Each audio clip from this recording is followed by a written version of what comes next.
Listo. Vamos a comenzar entonces, chiquillos. La unidad que estamos trabajando nosotros, la primera unidad se llama biodiversidad. ¿Ok? Y es sobre la biodiversidad. Y hablamos, ¿cierto?, de que lo que era la biodiversidad, ¿cierto?, la gran cantidad de especies, ¿cierto?, que existen en el mundo. Y cómo estos se organizan en la diversidad de ecosistemas, la diversidad, ¿cierto?, genética, etcétera, digamos, ¿ya? Y sobre eso nos preguntamos cuál es el origen de la biodiversidad, digamos que es un poco lo que está plasmado, ¿cierto?, en ese objetivo que está ahí, que la idea es explicar el estado de la biodiversidad actual a partir de las teorías y evidencias científicas sobre el origen de la vida, la evolución y la intervención humana. Entonces, hemos estado trabajando en esa guía algunas ideas sobre este tema, y hoy día vamos a continuar, digamos, con la segunda parte de esa guía, ¿ya? Y la cuarta guía va a ser el término de esta secuencia que termina con las teorías de la evolución de Darwin y Wallace y, ¿cierto?, y la teoría sintética, que es lo último que vamos a ver, ¿cierto?, en la guía 4, ¿ya? Bueno, la primera idea, ¿cierto?, que ustedes analizaron en esa guía anterior fue la generación espontánea, ¿cierto? Esta idea, ¿cierto?, de que la vida se originaba espontáneamente, ¿ya? De la nada, ¿ya? Eh, la cual evidentemente está impregnada una serie de creencias, por ejemplo, que la carne, ¿cierto?, originaba gusanos y larvas, ¿cierto?, etcétera, etcétera. Esto, evidentemente, como usted leyó en la guía anterior, fue evidentemente, ¿cierto?, sacado de contexto después por una serie de científicos que mencionábamos en esa guía, varios, muchos. Nosotros ahí en este caso destacamos dos nomás, ¿ya? Eh, el Lázaro Pasolini y el famoso Luis Pasteur, que hizo, ¿cierto?, la famosa, ¿cierto?, experiencia del cuello cisne, que podemos, ¿cierto?, apreciar, si me lo permite la diapositiva, ahí en esa imagen de ahí, ¿no? Que era, obviamente, eso es lo que explicamos, digamos, en esa guía, que era, ¿cierto?, este frasco, ¿cierto?, que se le dobló, ¿cierto?, con un cuello de cisne, ¿cierto?, se puso un caldo de cultivo, se calentó y todo eso que nosotros recitamos. Bueno, pero esta teoría demostró evidentemente de que este experimento habría demostrado evidentemente de que la vida no podía originarse de inerte, digamos. Eso fue básicamente lo que vimos en esa parte. También lo mencionábamos, ¿cierto?, en la guía pasada. Y otra idea era el posible origen cósmico de la vida, ¿no? Que acá esto se conoce como la panspermia, ¿ya? Que la vida, ¿cierto?, habría llegado así de un origen cósmico, del exterior, digamos, ¿no? A través de unas pequeñas esporas que habían llegado a la Tierra, y esto habría formado, ¿cierto?, lo que nosotros conocemos la vida ahora, ¿ya? Eh, Arrhenius era el principal, ¿cierto?, defensor de esta teoría. Es otra idea, digamos, respecto al origen de la vida, ¿ya?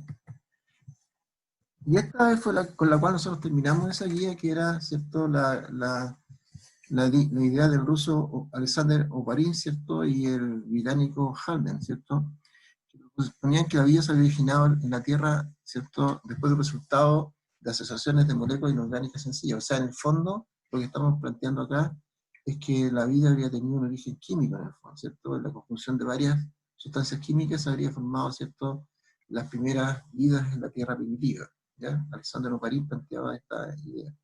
También ustedes lo leyeron, ¿ya? Y terminamos esa guía nosotros con el experimento de Stanley Miller, ¿cierto?, que simuló las condiciones de la supuesta atmósfera primitiva, ¿cierto?, y lo sometió a descargas eléctricas, ¿cierto?, y obtuvo algunos compuestos orgánicos, por ejemplo, los aminoácidos, ¿ya? Este experimento de Stanley Miller, que ustedes lo analizaron con detención en la segunda guía, si se acuerdan de eso, ¿ya? Apoyó de alguna manera, ¿cierto?, la hipótesis del origen de la vida de Oparin y Halden, ¿ya? Bueno, ahí tenemos la misma idea, ¿cierto?, de París, la primera formación de las células, ¿ya? Y todo esto lo vimos en la primera parte de la guía número 1, ¿cierto?, de la unidad número 1. Todo esto que estoy haciendo es para contextualizar un poco el tema, digamos, ¿ya? Bueno, en el tema nuestro, y que aparece en la guía número 2, ¿cierto?, no podemos mencionar a uno de los grandes naturalistas, que es Aristóteles. Aristóteles conoció muchas cosas, ¿ya? Pero Aristóteles, ¿cierto?, fue uno de los primeros que ¿cierto?, naturalista y que hablaba, ¿cierto?, de todo este tema que estamos conversando. ¿Ya? Hablaba, ¿cierto?, de la complejidad de la estructura y las funciones, ¿cierto?, que tenía cada organismo. Y él hablaba de entidades, ¿no? ¿Ya? O sea, hablaba que ¿cierto?, las entidades que nosotros conocemos como especie ahora tienen una ciencia propia, por ejemplo. ¿Ya? Eh, que las entidades tenían características físicas inmutables, en el fondo que estaba planteando un poco que las cosas no cambiaban ahí, ¿cierto? Y dividía los animales en género y especie y establecía dos grandes grupos, aquellos que tenían sangre roja y aquellos que no tenían sangre roja, y en esos que no tenían sangre roja incluía, ¿cierto?, todo lo que significaba arañas, crustáceos, y ahí metía también a los vegetales, digamos. Pero uno no puede dejar de mencionar a Aristóteles en esta historia, digamos, ¿no? Aparte, bueno, gran filósofo y todo lo que ustedes conocen, pero uno no puede dejar de mencionar. Bueno, en las teorías preevolutivas, ¿ya? Teorías antes de la teoría de la evolución que ustedes conocen, ¿cierto? Y que me imagino que manejan algo de información, ¿ya? Nosotros nos encontramos con algunas ideas, por ejemplo, esta idea del transformismo, que en el fondo lo que hace es agrupar todas las leyendas que desde la antigüedad, ¿cierto?, se habían hablado, digamos, ¿cierto?, que hablaban de transformaciones fabulosas, ¿cierto? Entonces aquí, en el transformismo, nosotros metemos todas aquellas leyendas que nosotros vemos de repente, y escuchamos, y vemos en las películas, y leemos también, digamos, ¿cierto? Se llama transformismo, ¿ya? Así se coloca dentro del área de la ciencia, ¿de acuerdo? Todas estas leyendas, qué sé yo. Bueno, la teoría que obviamente está presente hasta hoy día, ¿cierto?, es lo que nosotros conocemos como el fijismo o el creacionismo, ¿ya? En esta teoría, ¿cierto?, que el fijismo o creacionismo, eh, tanto la naturaleza como las especies vivas, ¿ya?, se mantienen en forma inalterable, ¿ya?, siendo tal y cual son ahora como fueron en su comienzo, perdón, en su comienzo, ¿ya? Que en el fondo la teoría de la creación que nosotros conocemos, ¿ya?, que está, ¿cierto?, muy relacionada con la idea de Dios, ¿cierto?, y la formación del universo a partir de esta idea, ¿cierto?, eh, de un personaje, un ser inteligente que habría generado todo lo que nosotros conocemos hoy día. Y que estas cosas, ¿cierto?, se habrían mantenido inalterables hasta hoy, ¿ya? Eh, Obviamente, esta teoría, había algo que no explicaba la teoría del creacionismo, que era el significado de los fósiles, ¿ya? Si usted recuerda, esto lo vimos por allá, por el primero medio, hace mucho tiempo atrás, los fósiles eran aquellos que se mantenían, ¿cierto?, en los sustratos de la Tierra y que se mantenían durante mucho tiempo, y uno después, ¿cierto?, los paleontólogos, ¿cierto?, los encontraban, ¿cierto?, restos de animales o vegetales que se habían mantenido durante muchos años, ¿cierto?, de distintas formas, ¿cierto? Habían distintos fósiles, fósiles de molde, fósiles de inclusión, ¿cierto?, fósiles mineralizados, etcétera, que se mantenían ahí. Entonces, la aparición de los fósiles, de alguna manera, uno podía empezar a hacer como la historia de la Tierra a través de los fósiles, y eso evidentemente como que disfrutaba un poco esta teoría de que los seres eran inalterables, ¿ya? ¿Y cómo se explicó esto, digamos? A través del catastrofismo, ¿ya? El catastrofismo, digamos, de alguna manera explicó esta idea, ¿cierto?, de la aparición de los fósiles para dejar vigente esta teoría del fijismo, ¿cierto?, o el creacionismo. El defensor del catastrofismo, ¿cierto?, fue un famoso Georges Cuvier, digamos, que también creo que lo mencionábamos en la guía anterior, ¿ya?, que decía que en el pasado se habían producido catástrofes geológicas que producían extinciones, tal cuales se producían, y tras las cuales se producían entonces las nuevas creaciones, ¿ya? O sea que habían catástrofes grandes, ¿cierto? ¿Ya? Y estas catástrofes, ¿cierto?, producían nuevas creaciones, esa era la idea, ¿ya? Y según esto, la última de estas catástrofes habría sido el famoso, ¿cierto?, diluvio universal de Noé. Este es el famoso catastrofismo, entonces, que pretendía, digamos, de alguna manera, de alguna manera, ¿cierto?, explicar la teoría del creacionismo fijismo, ¿cierto?, en ella explicar, ¿cierto?, los fósiles. Esa era un poco la idea, ¿ya? Después aparece este naturalista, ¿cierto?, Georges-Louis Leclerc, conde de Buffon, ¿cierto?, que es un naturalista evidentemente francés, ¿cierto?, que es uno de los primeros, ¿cierto?, que escribe un tratado global de historia de la biología y geología, pero no se basa en la Biblia, por eso tiene importancia este caballero. La principal, ¿cierto?, historia fue un trabajo de 36 volúmenes, imagínense, entre 1749 y 1749.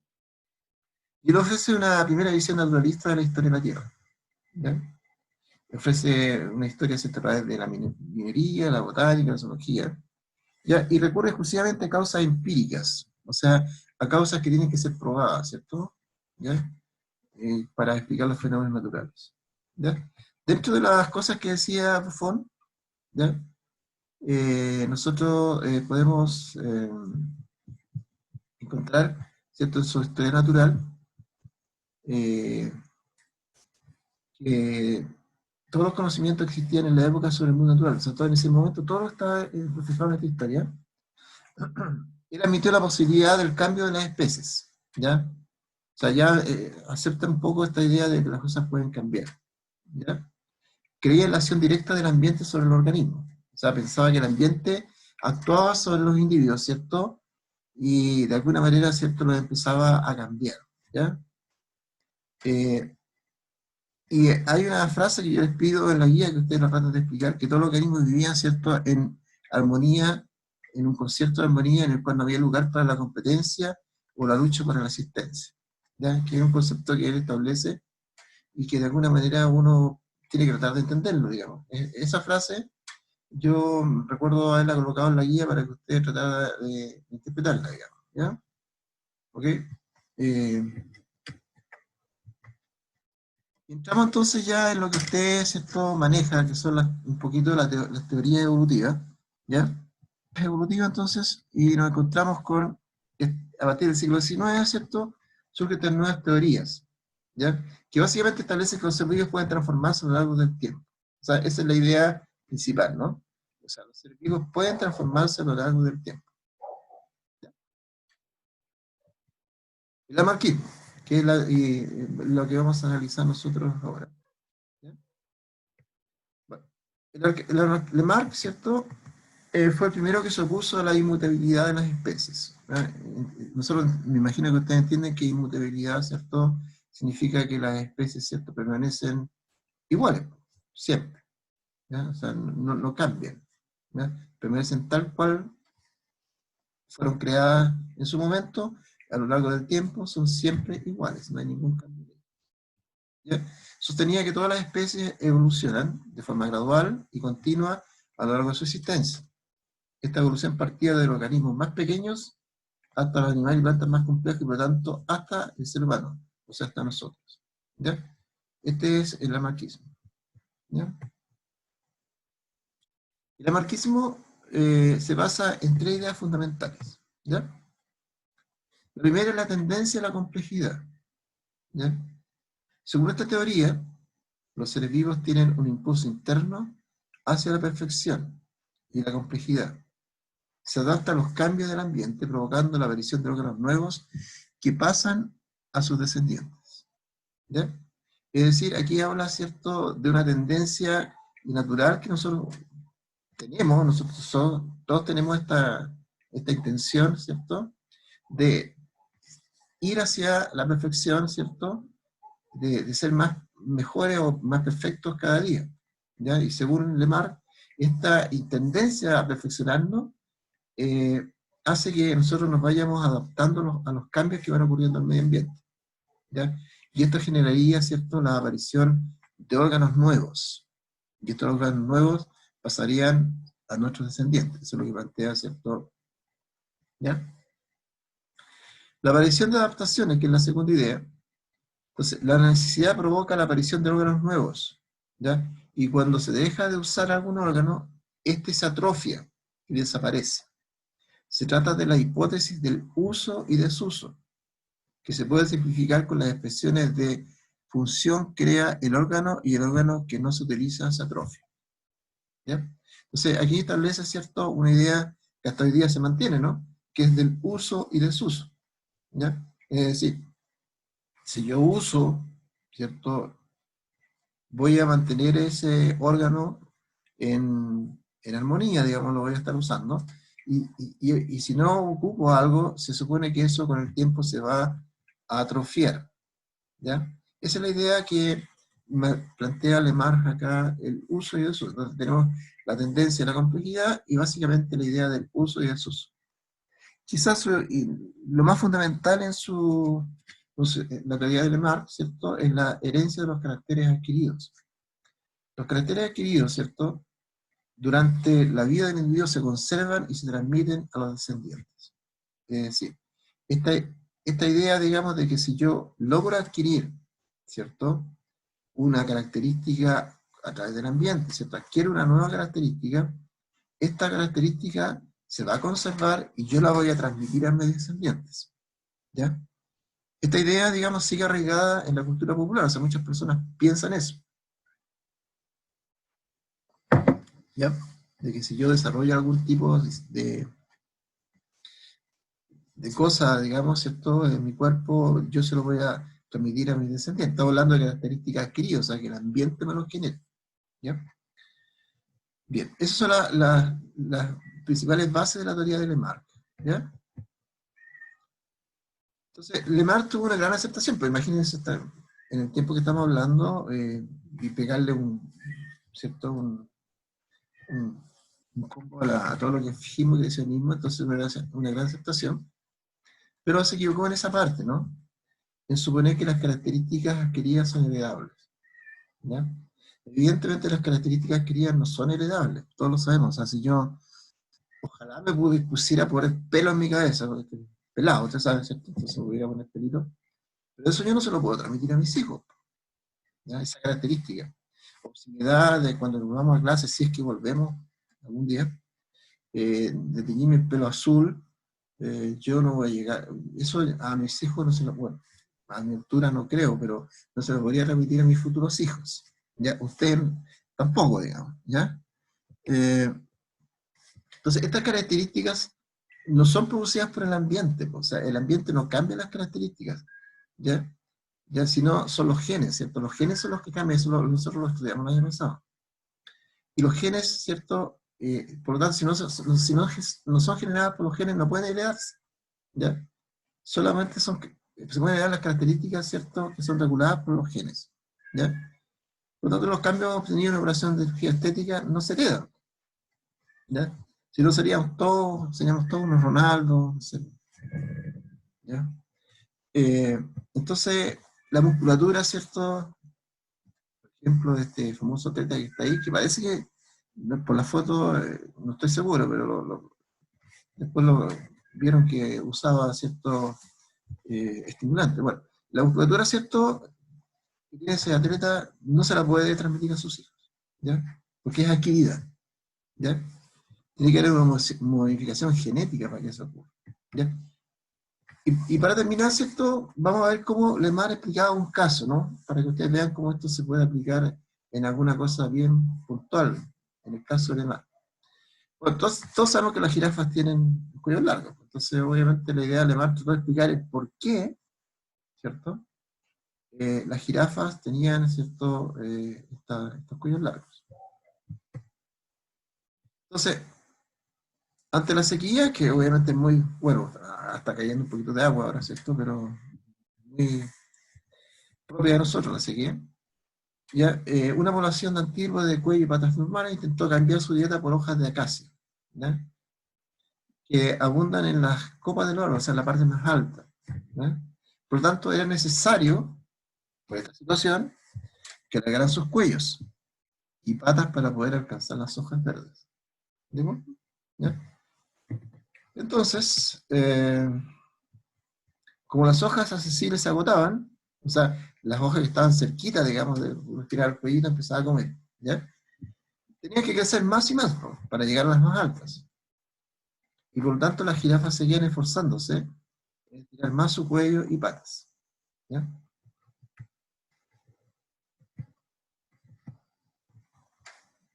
Por sus descendientes, la siguiente generación ya nacían con el cuello y las patas un poco más largas, según el principio de herencia de los caracteres adquiridos, estarían mejor adaptadas y podrían seguir esforzándose en estirar sus miembros.